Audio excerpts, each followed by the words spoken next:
Hi everyone, I'm Jeff Miracola, fantasy artist and illustrator. I am creating a mixed media sketch here today.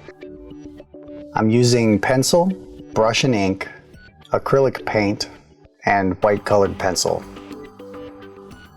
Right now I'm using a Ebony pencil to do my drawing. I've sped up this portion of the video so that we can kind of quickly get through the drawing. I had a rough idea what I was going to draw before I started putting pencil to paper. I just sat for a couple minutes and came up with an image in my head and then just started drawing. I started an awful lot of drawings of mine from the face outward or from the subject's head outward. And also, I'd say I do that about half the time. The other half of the time I start with the torso.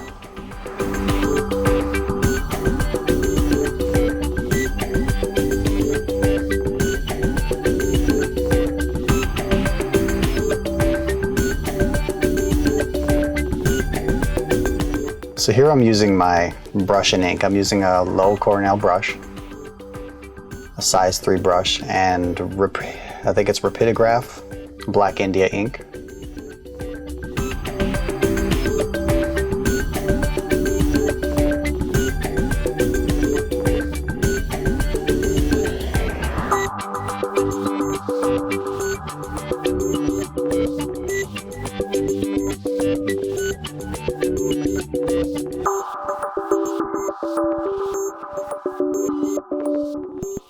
So as you can see while I'm working on this, my pencil drawing underneath is pretty rough. It's fairly minimalist. I leave a lot of the detail work for when I'm using the brush and ink.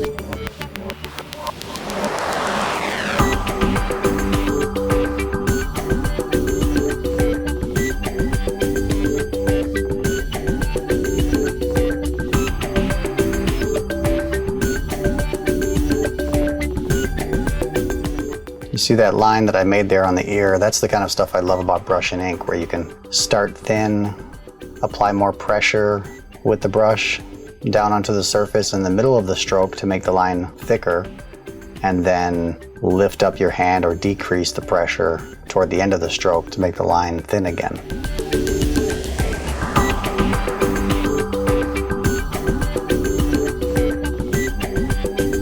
Another thing that I do a lot of is I hold my breath while I am making these brush strokes, just to steady myself and to steady my hand. So there's a lot of times when I'm making these brush strokes that I let out this huge sigh, like, you know, like I had just come up for air after swimming underwater. I use a kneaded eraser to erase all of my pencil lines after the ink is dried. And here I'm just putting golden acrylic paints, they're fluid acrylics, onto my palette, which is an old CD cover.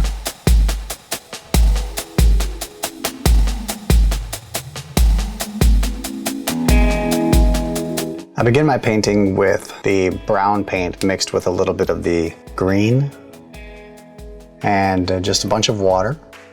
I load up the brush with water.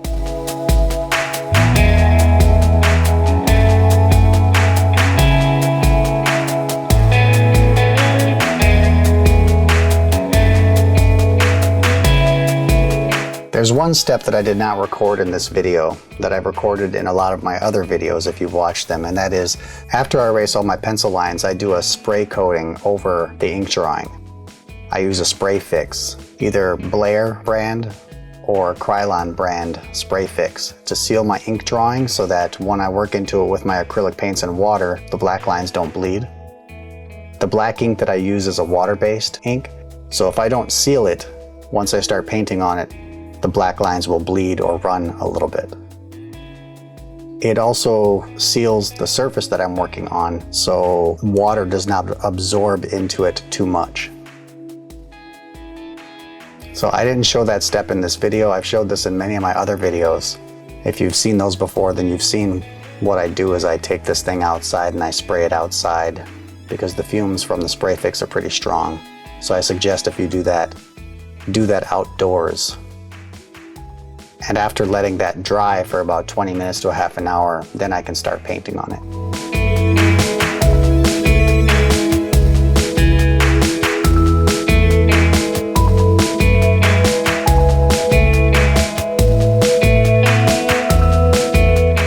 What I like most about doing these painted sketches is that sometimes I don't have an idea. I might have an image in my head that I want to paint, but I don't necessarily always know what color it's going to be. And I don't really discover what colors I'm going to make certain things until I'm actually painting it. And in the case of this, I had no idea that I was going to give this elf blue skin, but it just made sense to me once I started. And I think the reason why I didn't give him a warmer flesh tone was because of all of the browns that were surrounding his skin, his face, and his hand. I wanted to choose a color that would contrast those warm tones. So one of the things I like to do while I'm painting is, especially with watercolors, is I will leave room for my highlights. You'll notice here when I paint the elf's ear that I did not paint the blue all the way to the edge on the tops of his ears. And also on his nose here, I'm not painting the blue right through the middle of the nose because that's where I'm going to have the highlights. That's where I'm going to have the white later on. That's not completely necessary, but it helps me to give a little bit more dimension to my drawing as I'm working on it. I do the same thing here on the hand. I'm not painting the blue all the way to the edge on the top because I know I'm going to put a different color there later on, like a highlight color, a lighter color, lighter yellow, or a white. So here I'm just using a darker shade of blue to just go in and darken up some of the shadows under the nose and under the cheekbones.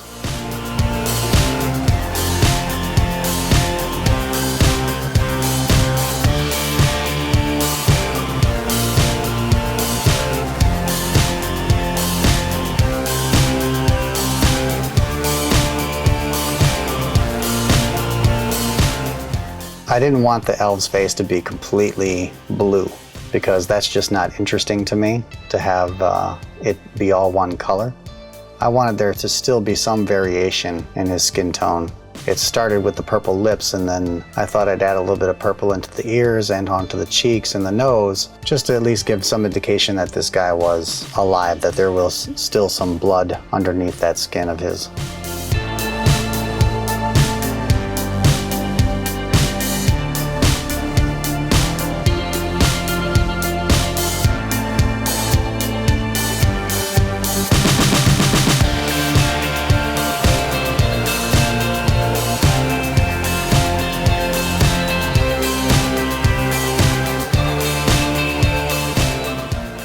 So I want to give more variation to that green mass that makes up the elf's cloak.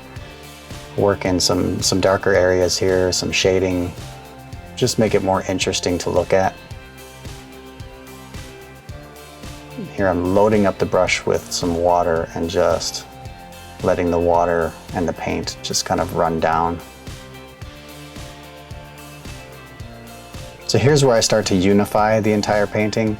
I've taken this yellowish green and I'm going to work this into the shoulders, but then I also work this into the elf's hair and highlights because I want there to be this, whatever this yellowish green is, I want that to be the color that's kind of emanating from the magic that's around his hand. And so maybe that's throwing little highlights of color here and there on his face or on the hair.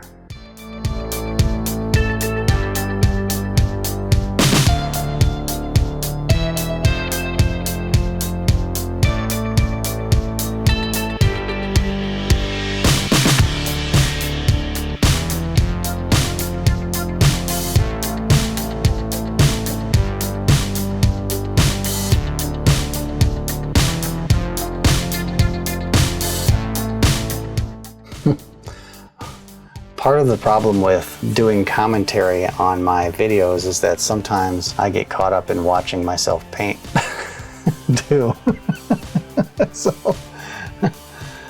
So then it gets silent for a little bit because I'm like, oh, look at that. That's pretty neat. I don't remember doing that. Here I'm adding a dark green to the edges of that magical mist. And this is just to give it a little bit of shading or a little bit more dimension.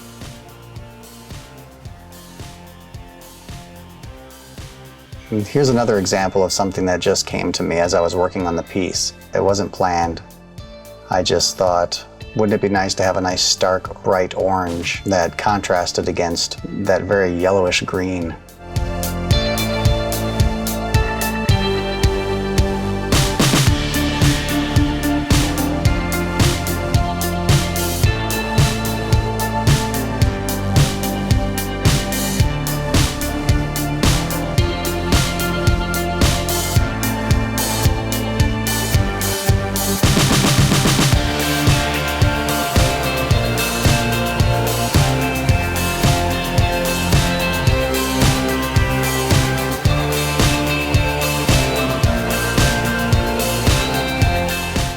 After all my paint is dried, then I start working into it with a white colored pencil.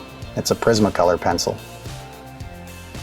This is the fun part for me, adding highlights, because this is where the artwork really starts to come to life, in my opinion. It's those final touches that really make the journey of painting so rewarding when you see it all start to come together.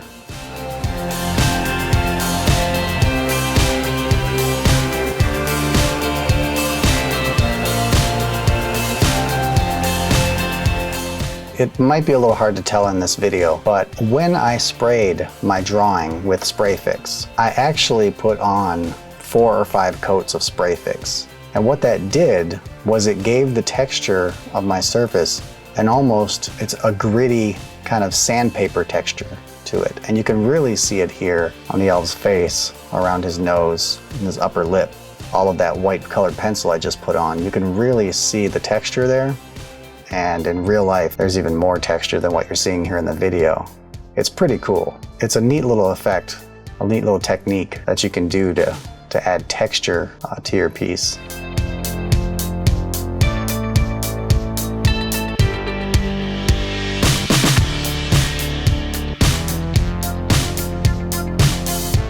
Using white paint here to just bring out a few other little highlights.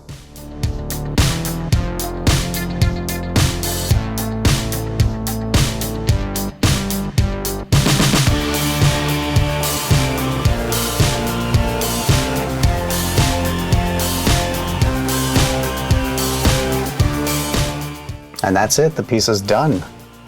Sign it and it's ready to go off to the guy who bought it. If you'd like to see more of my videos, check out my YouTube channel and also consider subscribing to me because I'm always uploading new videos. Thanks again for watching. Bye.